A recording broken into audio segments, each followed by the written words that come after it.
Zombie Apocalypse.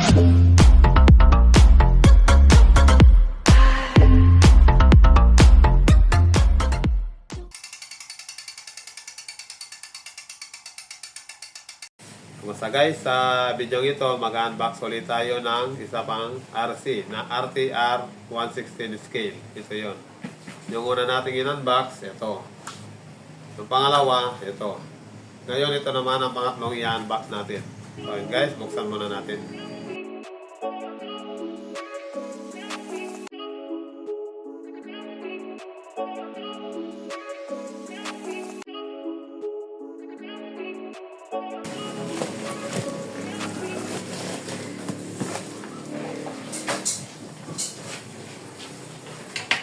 So yan guys, ito yung nakalagay, RTR Ready to Run Apex 4WD.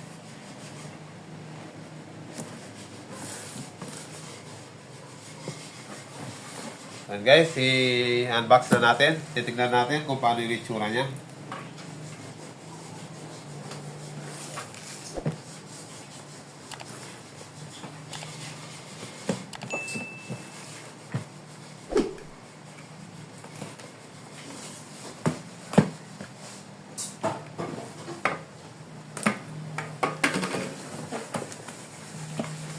Guys, yung laman niya, tingnan natin.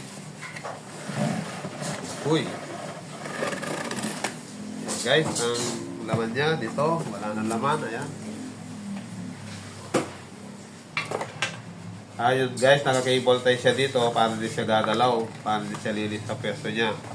Tapos ito yung laman niya. Meron siyang sticker. Ayan.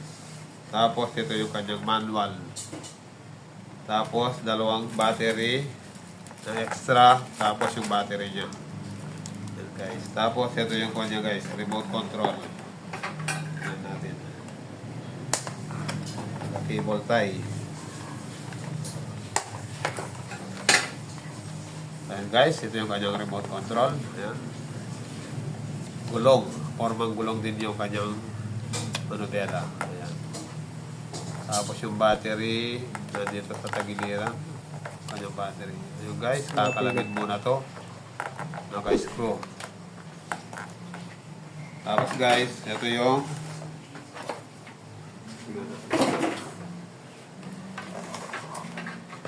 mismong unit. Tingnan natin. Buksan muna natin.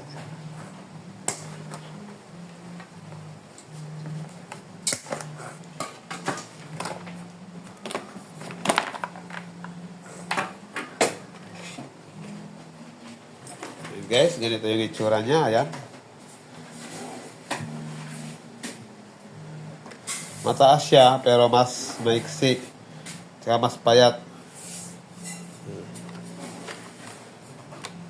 Malambot naman yung suspension niya. Ibang klase yung suspension niya, guys. Ay maganda. Wala siyang welly.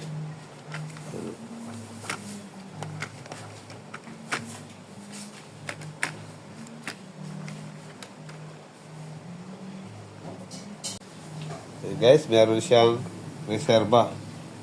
May reserva na dito. Ewan ko guys kung umaandar to. Tingnan natin mamaya kung umaandar to. Tsaka itong sa taas. Pero sa ating umaandar to kasi may wire dito eh. Pero tingnan natin mamaya. Subukan natin paandarin. Guys, subukan muna natin. So ayan guys, subukan muna natin lagyan ng battery para tingnan natin kung paano yung performance niya. Kaya nga pala guys, pag lalagyan ng battery to, dito, mayroon siya dito, pipindutin mo lang to, ayun, hihilain mo, ayun. Ganun lang siya kadaling tanggalin. Tapos ilalagay yung kanyang battery. Lagay muna natin. And guys, lalagay lang natin itong kanyang battery, ayan. May sign naman to, ayan. Tapos guys, lalagay lang natin dito.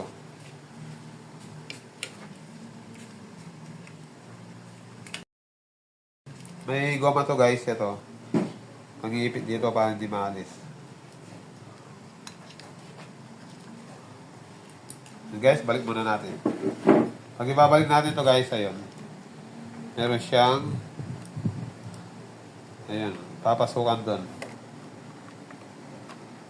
Pagkapasok doon, yan, ganyan mo lang guys, ayan. Ayun, nakabalik na siya. Ayun guys, kalasin muna natin to. Ito. Pag nakalas na, pindutin lang natin to. Ayun. Nalagyan ng battery. Lagay lang natin. 2 AA. Na battery yung kailangan niya. Tapos babalik natin to. Ayan. Hihigpitan natin to.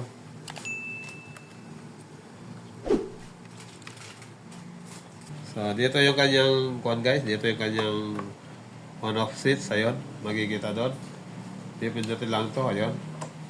Pag nag-blink siya na ganyan, hindi pa siya connected. Ayun, nagbi-blink. Harap at likod. I-on natin to kanyang remote control. Ayun. Pagka on ng kanyang remote control, hindi na magbi-blink tong ilaw. Yung ilaw niya, dito, pag pinindot natin to, ayun, mamamatay yung ilaw harap at likod. Pag pinindot natin ulit to, ayun, sumindi yung sa likod. Ayun. Likod lang. Sa harap, wala. Pag pindot natin ulit ng isa pa, dito sa kanya switch, ayun, harap-likod na. Sumindi na yung harap, sumindi na yung likod. Ngayon, kung gusto natin nagbi-blink yan, isang press pa dito. Ayun, magbi-blink siya sa harap, pati sa likod. Ayun.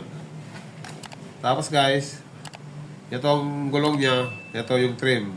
Pwede mo siyang isentro pag di nakasentro. Ayun, lumiliko siya. Oh, yung gulong. Pag naisentro na yung gulong, pwede nang gamitin.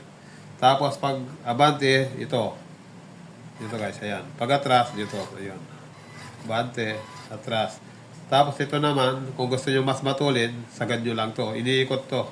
Para sa kanyang speed. Kung mabagal o matulid, dito lang siya. So ayan guys, kung nagustuhan nyo yung video na to, paki-like na lang. Paki-subscribe na lang kung di pa kayo nakasubscribe. Pag-ipindot na rin yung notification bell para updated kayo sa mga susunod pa nating mga video. Hanggang dito na lang guys. Maraming salamat sa inyong panonood.